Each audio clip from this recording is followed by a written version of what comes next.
Баршаңызға қайырлы күн, қалдарыңыз қалай? Жақында білетін болсаңыздар, мен өзімнің телеграм каналымда сұрақ-жауап айдарын жасаған болатынмын.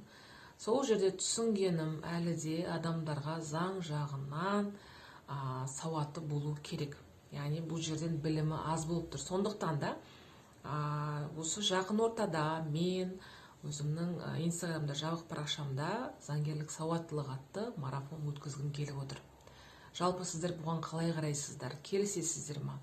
Жалпы марафон деген ол тікелей эфирде жабық парақшада 10 күн бойы өтетін сабақтар.